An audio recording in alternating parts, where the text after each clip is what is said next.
And so I'd like to welcome Professor Roger Matthews and Dr. Amy Richardson from the University of Reading. There we are, thank you. And if you'd like to launch your PowerPoint, we look forward to your talk on Ur and the city seals.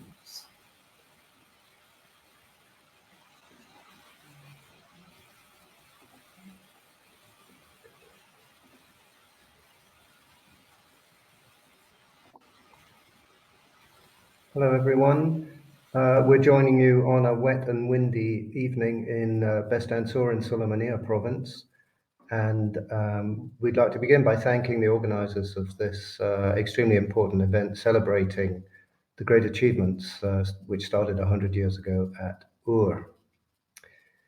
So we are talking tonight about some key issues relating to the city seals, and we will be foregrounding the role of Ur within that body of evidence through our talk.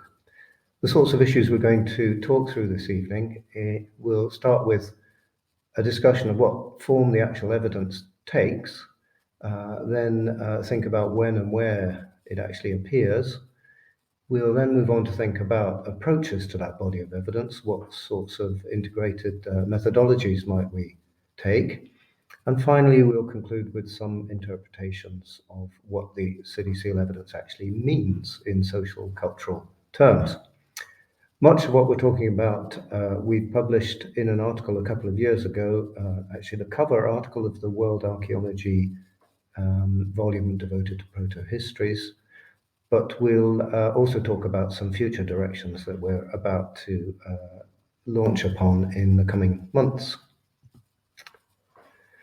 So just to get our bearings, and noting that we're using the same sort of base map that Camille Leconte was just using from Benati's work on the map showing ancient and modern watercourses of Lower Mesopotamia, with the ancient courses, putative ancient courses in blue in the map on the right there.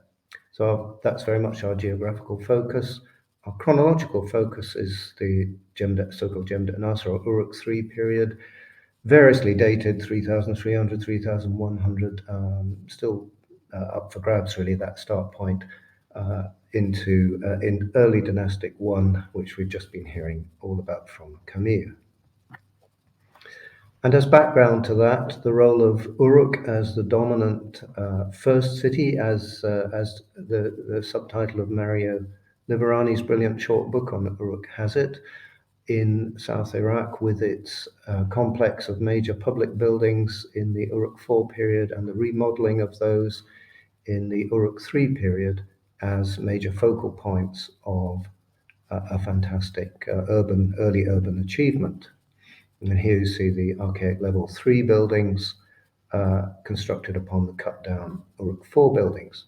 And contemporary with this, the development of a system, a clay-based system of control and accounting, which of course is a great blessing to us because the clay tablets and other bureaucratic devices have survived so well, especially when they've been baked. But even when they haven't been baked, we still have many thousands of objects to work with which represent an integrated system of control and accounting involving proto-cuneiform tablets, which we've just been hearing about, or early cuneiform tablets, clay sealings with cylinder seal and stamp seal impressions, and also clay tokens and sealed hollow clay balls. All of these can be treated as an integrated system. So what form does the city seal evidence take? Well, firstly, we don't have any actual seals. We only have impressions of seals. You can see on the table here we have a fair distribution of them, some more dubious than others, it has to be said, but they're not in any great quantity except for those from the early Dynastic 1 seal impression strata levels at Ur. So we will go through this evidence fairly swiftly. There's quite a lot to pack in. Here you see a visual representation of that evidence, with cities named in city seal impressions with the red segment, cities named in the Ur text, which we've just been hearing about in the with the orange segments, city seal impressions on ceilings found at sites with green, or arguably found at sites, and then in the blue triangle, city seal impressions on proto-cuneiform or early cuneiform tablets. So a range of forms of evidence, which in itself is potentially significant. I hand over to my colleague, Dr. Amy Richardson. So in order to start tackling some of these kind of issues and queries we've been targeting 3 museum collections principally in Oxford and London and Berlin, who've been very supportive and helpful in allowing us access to material. And we've been addressing a selection of sites across the period where either or both tablets and ceilings are present. And one of our aims was to see if we could apply non-destructive analysis to the objects within museum collections without having to take destructive samples or take the objects out of the museums. We've looked at objects from 5 collections, specifically from excavated sites, so from Jemdet Nasr and Kish and Uruk, 80 ceilings from Ur and some material from Farah as well. But also we've looked at 2 assemblages of suggested but not confirmed provenance, so 8 tablets from the British Museum and 33 from Berlin. And we've been comparing the clays used across both tablets and ceilings against each other, and we've been looking at about 50% of each to get a kind of a good balance of the difference between clays and ceilings. We've been applying portable X-ray fluorescence analysis to clays, and so a lot of this work draws on some of my prior analysis, which has been working with Neolithic clays specifically here in the central Zagros. Really looking at within site variability in clay use and tracing use of things like tempers through PXRF analysis. But I've also done some work looking at early Bronze Age clays in the Konya Plain, looking for localized movement of clay objects, specifically pottery in that case. So we really addressed this from the perspective of finding out initially whether PXRF to the study of clays could assist in identifying the selection of specific clays for specific purposes within these early administrative systems. And of course, regional studies have highlighted these difficulties in identifying provenance, specifically in southern Mesopotamia, and applying non-destructive techniques. Of course, those river systems, those alluvial deposits can be very difficult to pick apart, but I think, as has been highlighted in some of the papers earlier today, there are some distinctive differences in the geologies and within those kind of inter-river systems, and particularly in the drainage basins. So we started tackling firstly whether we could get meaningful characterization and start distinguishing between clay regional sources, and looking at whether we could then start to identify some correlation between those geochemical signals and specifically other attributes of the clay artifacts.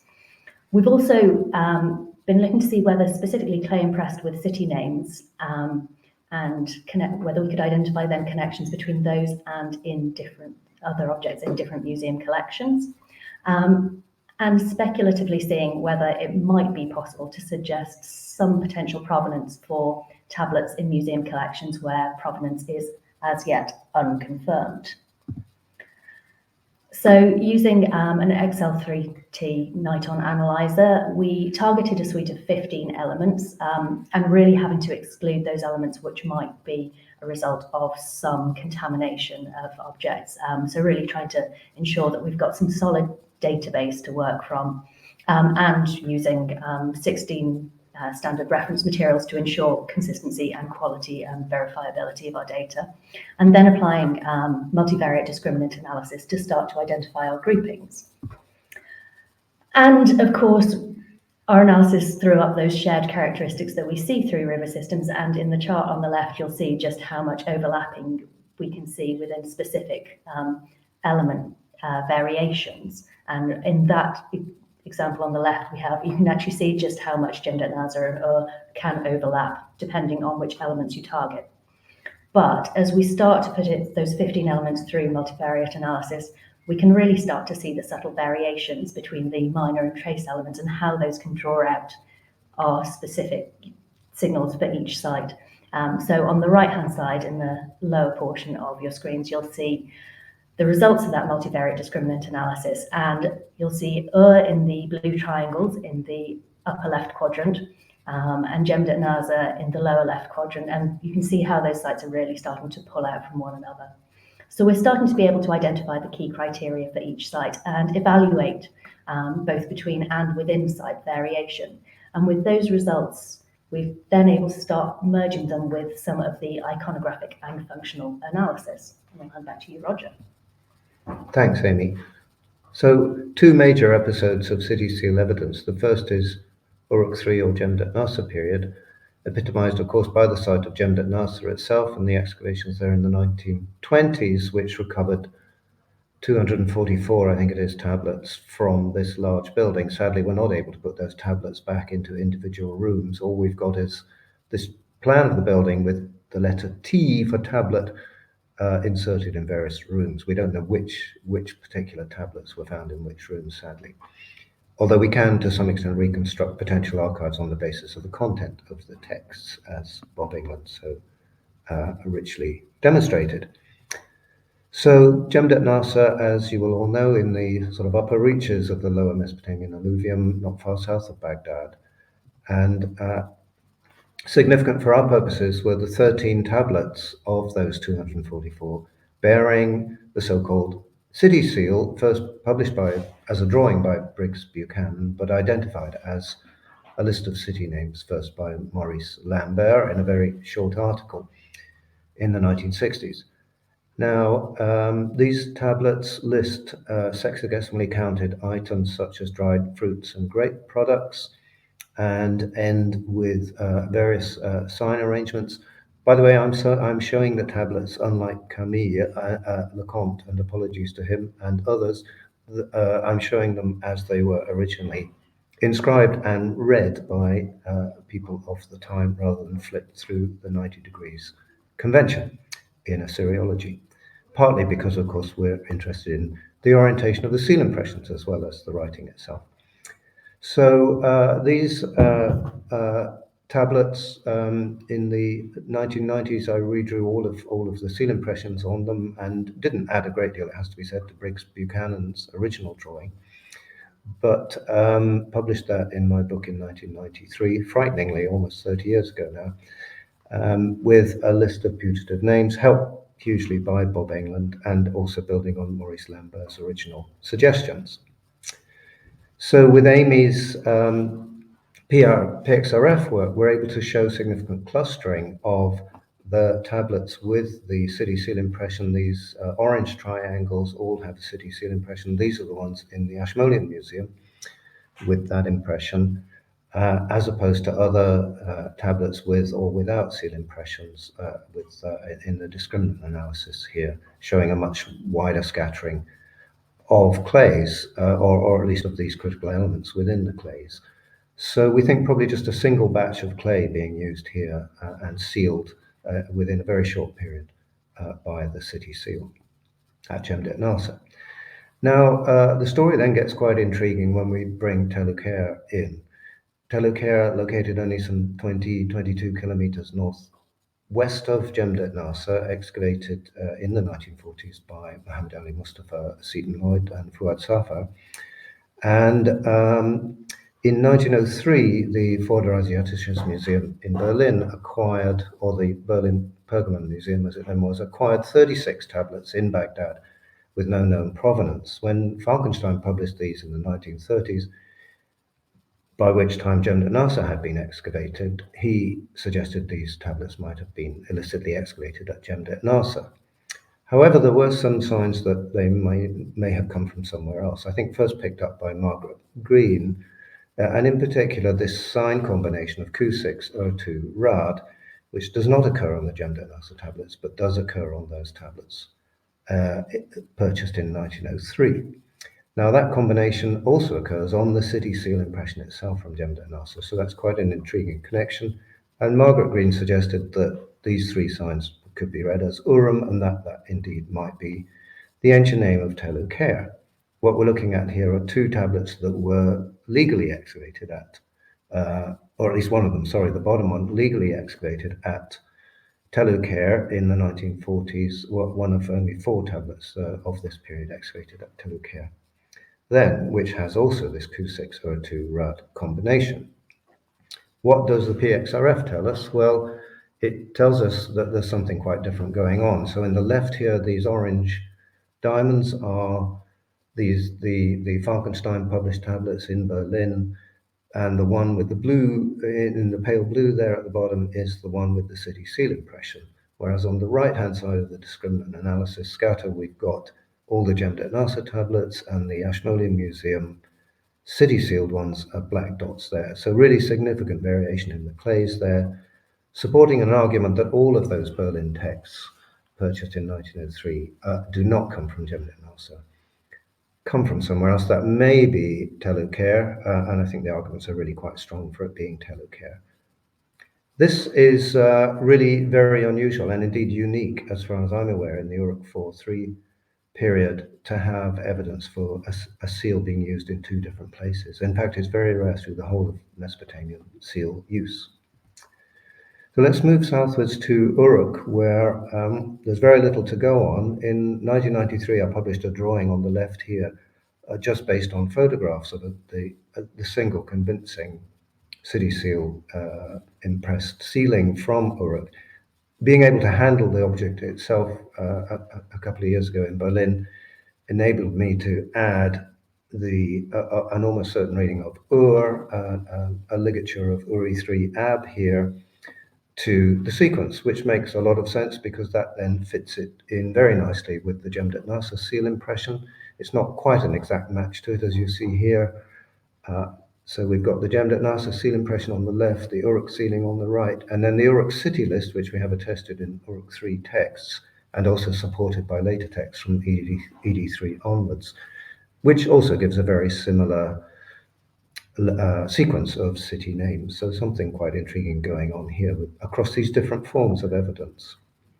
Let's move quickly now to the early dynastic 1 period, where Ur comes even more to the fore, as the principal source of evidence from Woolley's excavations, and in particular from the seal impression strata into which the royal cemetery and other graves were cut. So here we have hundreds of clay ceilings, of course, many of them in the British Museum in Baghdad and also in the University of Pennsylvania, Philadelphia, Pennsylvania Museum.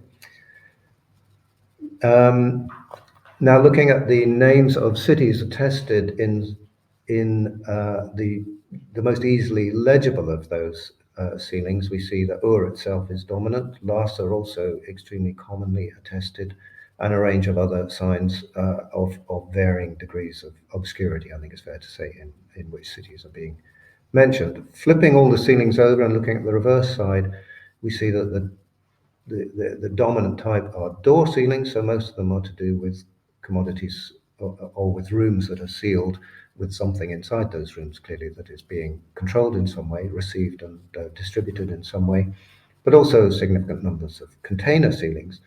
So again, Amy's PXRF work shows some interesting variation. The door ceilings are blue triangles, the dark red diamonds are pot neck ceilings, and the blue triangles are reed mat ceilings. And you can see significant clustering of these container ceilings just slightly outside the sort of mean range of the door ceilings, suggesting perhaps some mobility of the clays and therefore the objects to which the clays were attached, either within Ur or possibly even from without Ur.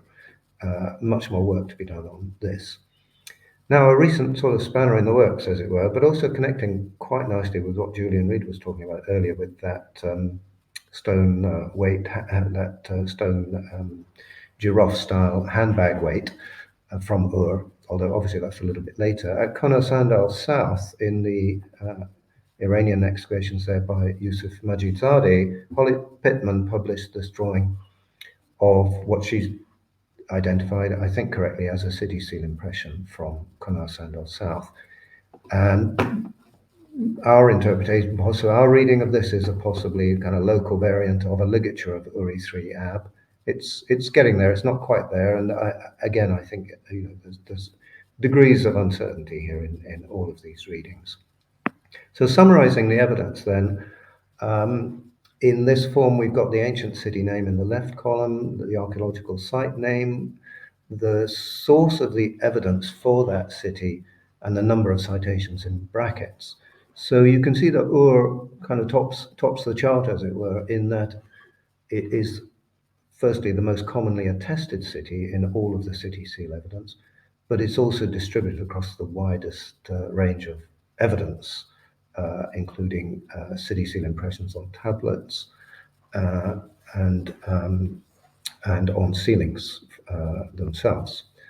So Ur and Kesh, but possibly Tel al-Walaya, as Nicholas Postgate originally argued, and Larsa, Uruk, etc., very much following on as well. So how to interpret this evidence? Torkild Jacobsen, I think, was the first to really think in terms of intercity interactions in form of a kind of economic league, a so-called Kengia League of cities operating together in some ways.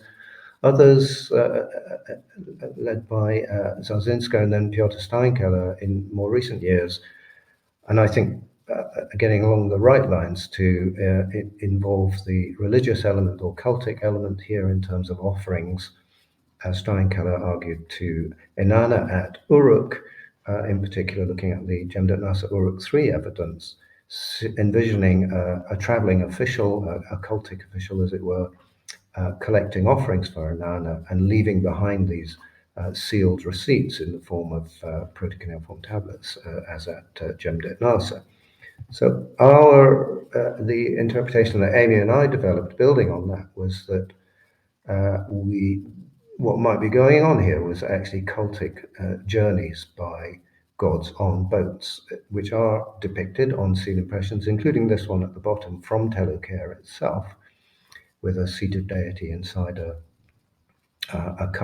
cover on a boat that is clearly being hauled along canals, and which might be visiting shrines city by city, where supporting Steinkeller's argument of an official receiving offerings and leaving these sealed receipts en route. So to sum up then, Uruk 3 Jemdet Nasr city seal evidence, very much about cultic offerings to Inanna, ongoing supremacy of Uruk in a period of significant disruption, it's fair to say, with the collapse of the trans-regional Uruk world, as many have called it, and essentially a strategy of resilience through cooperation of some kind with shared cultic practices. Then moving into the early dynastic 1 city seal evidence a little bit later, a rather different scene with Ur very much to the fore, perhaps the deity Nana, the moon god at Ur, being the recipient deity in this case, actually chiming quite nicely with a point Camille Leconte made in his talk previously of the dominance of both Nana and Inanna in the ED1 evidence from ED1 textual evidence from Ur and elsewhere. Then, of course, as we move through the third millennium, a really different scene where the intercity collaboration seems to fall apart, much less evidence for intercity rivalry, conflict, chronic wars, eventually leading, of course, to the rise of empires with Sargon through the second half of the third millennium BC, and absolutely no evidence for city seal use after the end of the ED1 period. Probably fits with that picture too. So next steps, very briefly, Amy and I are pleased to say that we've been awarded an AHRC Deutsche Forschungsgemeinschaft grant to pursue this, the city seal and other related evidence in a 3-year project starting next February, entitled States of Clay, Integrated Scientific Approaches to Clay Bureaucratic Objects from Early Mesopotamia, 3700 to 2700 BC, and this is in collaboration with Barbara Helving and Helen Gries and Heike Domen in the Vorderasiatische Museum, where we'll be working on some 6,500 clay bureaucratic objects from the sites you see illustrated on the map there, all of which are in museum collections in a range of places, who have all agreed to participate in this project, and focusing very much on the collections in Berlin itself. So thank you very much to all, and sundry, and in particular to the organisers of this terrific occasion. Thank you.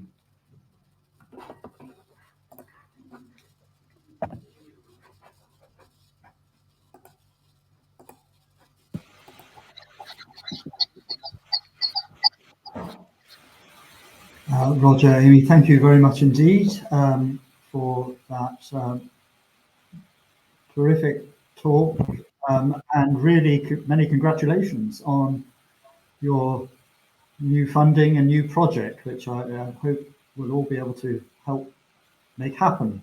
6,500 items is going to transform clearly your understanding of these whole questions. Let me just check questions for you. Yes, a question from Mark Whedon. Really impressed by the progress you are making with this. What do you think the significance of Kesh being the second most frequently occurring city might be in the light of your interpretation of the boat journey? Thank you, Mark. Thank you for your kind words. Yes, that's a really interesting question, and of course it depends on where we think or believe Kesh is. And I know, you know, I guess Nicholas is here. I know his reasons for identifying Woolley for Kesh are strong, but it's not the only possible candidate. If Kesh is indeed Tel Woolley, or vice versa, then its location at that sort of northern fringes of Sumer, as it were, getting up towards Dare, because Dare is another city that seems to be attested quite frequently, if our readings are right, in the city seal impressions. And if Dare is up there at Badra, even further to the fringes, then that really opens up the question of the sort of eastern facing aspects of the city league, as it were, or the group of cities that are involved in this, and you know, perhaps also makes all the more plausible those links to Konos Andal South in the early 3rd millennium BC. So I think it's you know, the significance of Kesh potentially is in opening up that eastern flank, and also the whole of the sort of Trans-Tigris corridor, which, you know, people like Steve Ronette have written so eloquently about.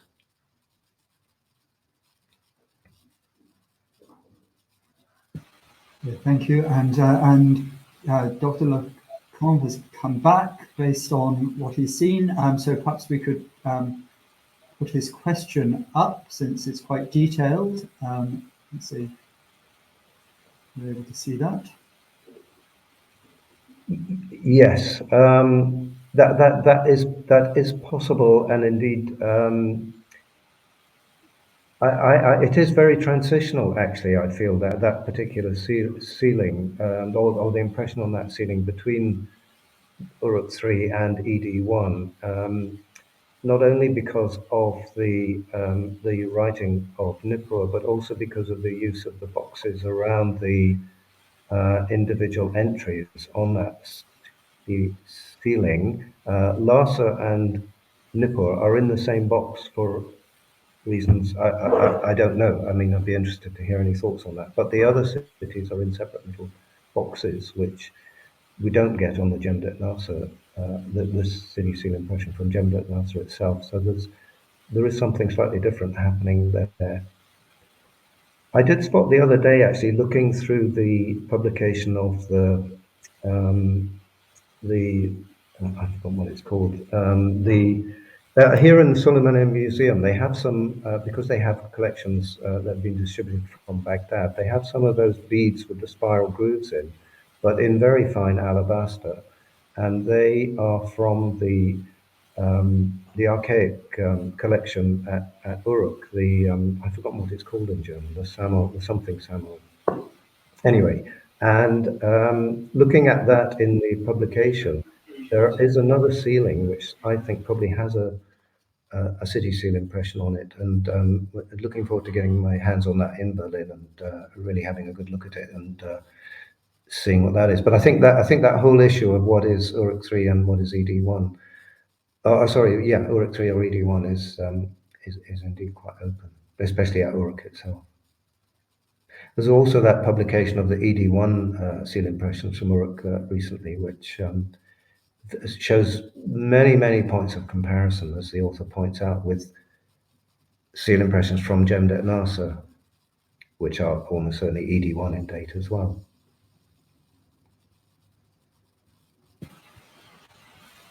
Very good. Well, I think that there's no more questions posed, and we're probably out of time for this session, but Roger and Amy, thank you very much indeed for a wonderful day.